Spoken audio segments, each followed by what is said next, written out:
Hi everyone. So in our last video, we looked at finding the perimeter of different shapes. We went through perimeter, circumference of a circle, arc length.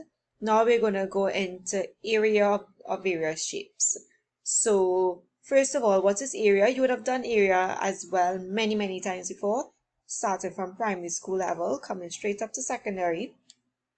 Now, area is a space occupied by a flat surface. It is the size of the surface. You would also have met area, as I said before, many times before. Now the formulae for area, some commonly used ones that you all know, like at the top of your head. First one is to find the area of a square. To define the area of a square is side by side. Sometimes you could just write it as A equals S squared. I didn't put the S here because I know sometimes students mistake a S for 5, but you could just write it like this here, right? Area equals side squared, or just simply side by side. So to find the area in this example here, so the length of the side in the square, remember in a square all the sides are the same, right? So the length is 9 cm. So to find the area of this square will be side by side, so that's 9 times 9, which is 81, and remember, for area, we use squared units, so it's 981 cm squared. So very similar, very easy. Area of a square, this formula is one that you must remember. They don't provide us in the formula sheet. And again, at the end of the video, I'll go through the formula sheet just to show you which formula for area that they provide for CXC. Next up is area of a rectangle. Again, you'd have met this so many times before. So the area of a rectangle is length by width. Sometimes they use, instead of width, they use the word breadth. So area equals the length by the width, or if you know it as breadth, area equals the length by the breadth, right? And now looking at this example, find the area of the rectangle below. So the length is 4 kilometers, so that's 4 kilometers, and the width is 2 kilometers. So find the area, length by width. 4 times 2, that's 8 kilometers squared. So very simple to find the area for a square and a rectangle. And as I'm saying again, this formula as well. So area of a square and area of a rectangle, you need to know these offhand, right? Now we're going to look at the area of a triangle. Now they actually provide this formula for you in the formula sheet. So the area of a triangle is area equals to base by height divided by another formula that you will be familiar with, right? So the base of the triangle by the height, all divided by 2. Now in this example here, find the area of the triangle. Our base is 10 cm. So it's base by height divided by 2. The base is 10 cm. The height is 7 cm. 10 by 7, all divided by 2. That's 70 divided by 2, and we get 35 cm squared, right? Just like what I have typed out there, right? Very easy. And now we're going on to area of a circle. Again, you would have met area of a circle many times before. Area of a circle, now again, this is provided in the formula sheet. So the area of a circle is pi r squared. That's the same as saying pi times r. So in this example here, right, our r is the radius, and that's 7 cm. So we are using pi as 22 over 7. Let's just put it in right here. So 22 over 7 times, that should be 7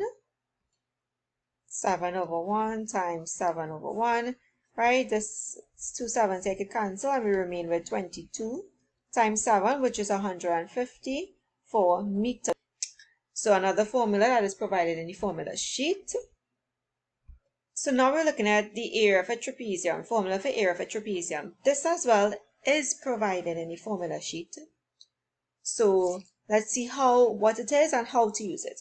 So the area of a trapezium is equal to half brackets a plus b times h, where a and b are really the parallel sides. So a trapezium has 2 parallel sides, right? And you will know what are the parallel sides with the little arrows, right, that are provided right here. So a half the sum is basically a half of the sum of the parallel sides times the height between the parallel sides. So let's look at this example down here for a little more clarification. Find the area of the trapezium. So the little parallel that should have been added, the arrows, right? So half the sum of the parallel sides times the height.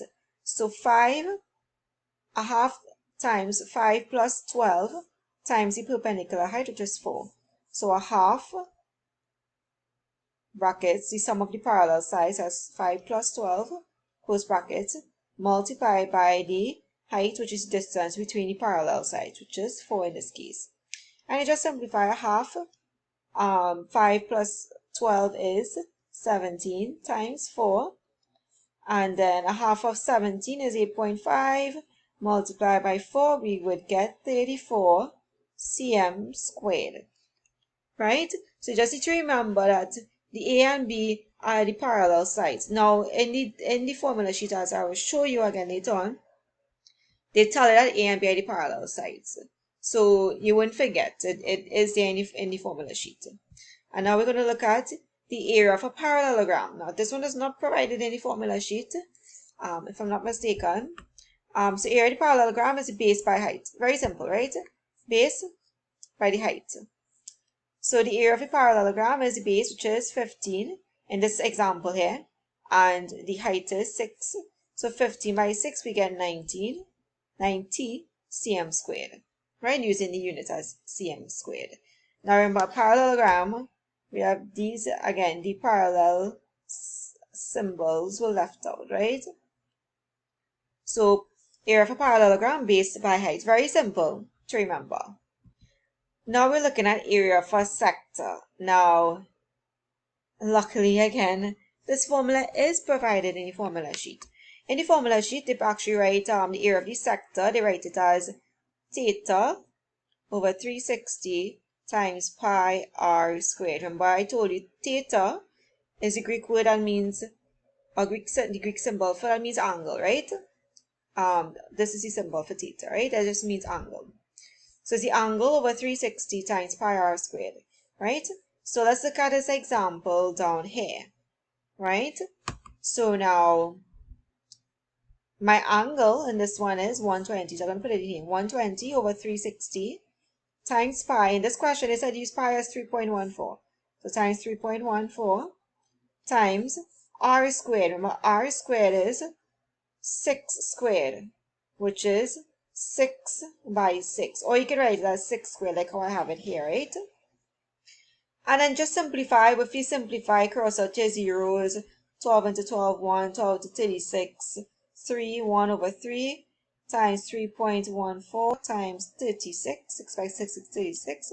Again, you could use a calculator. On the calculator, you could just punch in 3.14 by times 36 and then divide by 3. Right? And you get 37.68 cm. And again, this formula is given in the formula sheet. So don't get scared and think, oh, you have to learn out this formula, right? So actually, a good bit of the formulae for area are given in the formula sheet. So now let's go back to the formula sheet and see, okay, remember this formula sheet is not the full formula sheet. I'm just showing you what is given for measurement, right? We will actually see the full one later on, right? So far we met circumference. We did that. So you're given the circumference of a circle, arc length. We did those last two in the previous video. And for area, you're given the formula for area for circle, area for sector, area for trapezium, area for triangle. You get many. So really the only ones you have to remember is area for square, area for rectangle, area for parallelogram. Now, just a couple things to go through. So for the area of the sector, right? You see how they use the symbol theta. Theta, right, is the angle of the sector. And they use the same thing for the arc length, right? And then area for trapezium, a half a plus b times h, where a and b are the lengths of the parallel sides and h is the perpendicular distance between them. So they explain everything perfectly there for you, right? Area for triangle, they wrote it a little bit differently. So for the area of the triangle, we have a is equal to base by height divided by 2. They have it the same way. You just say a half by the base by the height. It means the same thing, right? So you see how many formulae you are given. And as I said in in the previous video is that many students forget that there's a formula sheet in front of the paper 1 and the paper 2. And many times you will need to use a couple of these formulas. So I really encourage you and urge you all to just refer to your formula sheet. So I'll see you all in my next video where we do some questions on the area and perimeter and so on. Then we'll go on to volume and there's some questions wrapping up with the volume. So see you all in the next video.